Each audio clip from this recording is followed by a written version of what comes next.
every time you're using an AI system for solving your problems by asking it a question, it's not actually thinking. It's trying to predict the next most probable word.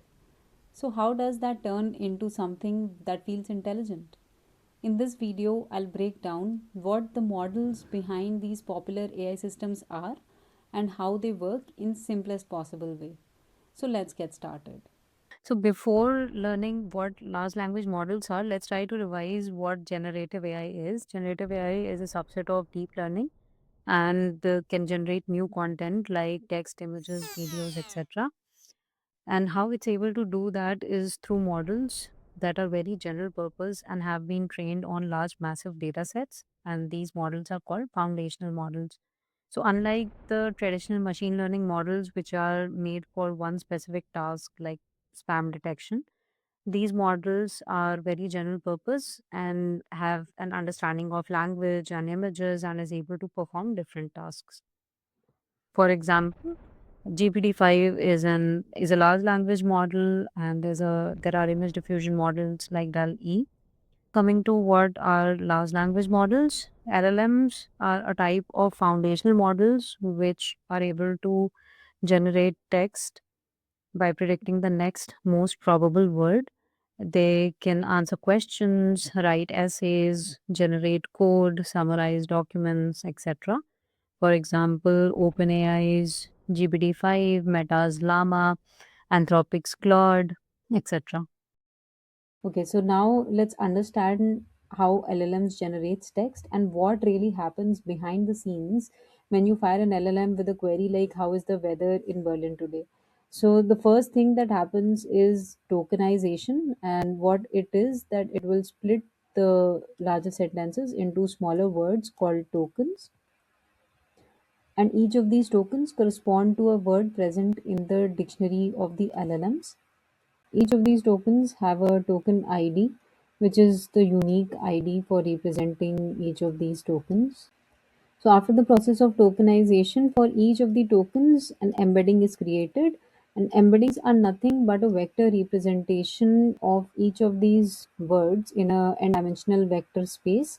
And it looks something like this.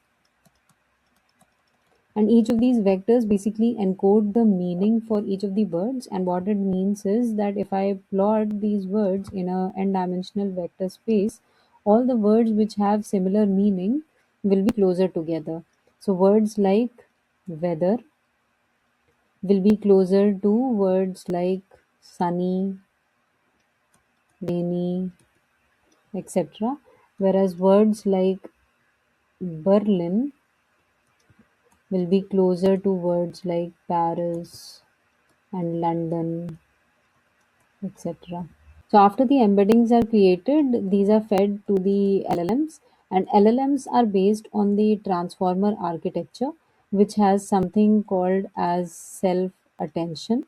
And the self-attention is the transformation technology, which is basically the brain or the mastermind behind the LLMs. So what it does is that it is able to understand the contextual relationship between each of these words by assigning them weights. So, for example, word weather is strongly related to word Berlin and today, whereas it has a weak relation between the words like the or is. This way, with self attention, the LLMs are able to learn the context.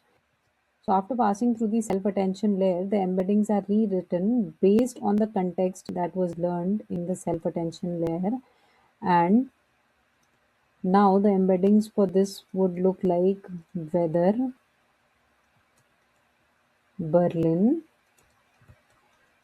today, and let's say we have the weather data from some sources. We'll come to how an LLM is able to fetch a real-time data later, but for now, let's assume that we have this data and it is sunny. So it will put everything that has similar context together. So now, after the self attention layer, it not only understands the meaning for each of the words, it also understands the context for each of these words.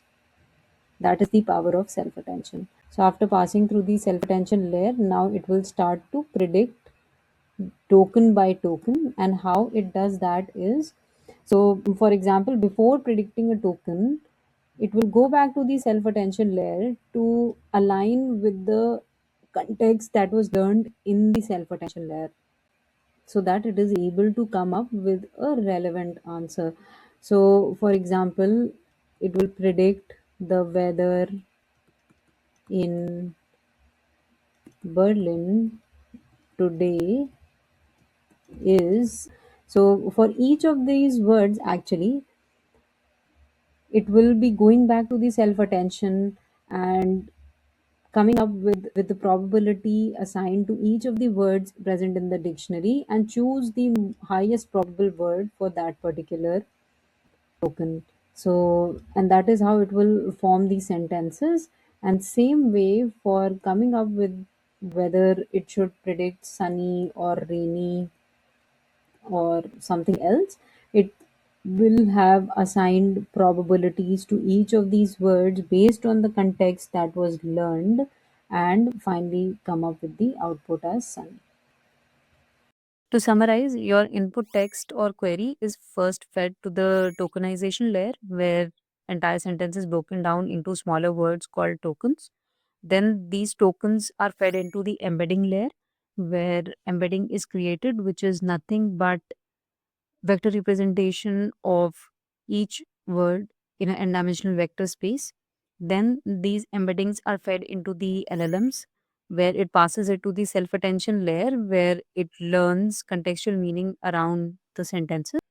Then it starts predicting token by token by assigning probability scores to each of the words present in its dictionary, and keeps repeating this step till it's finally able to form the final output text. If you learned something from this video, then don't forget to hit like and subscribe to my channel.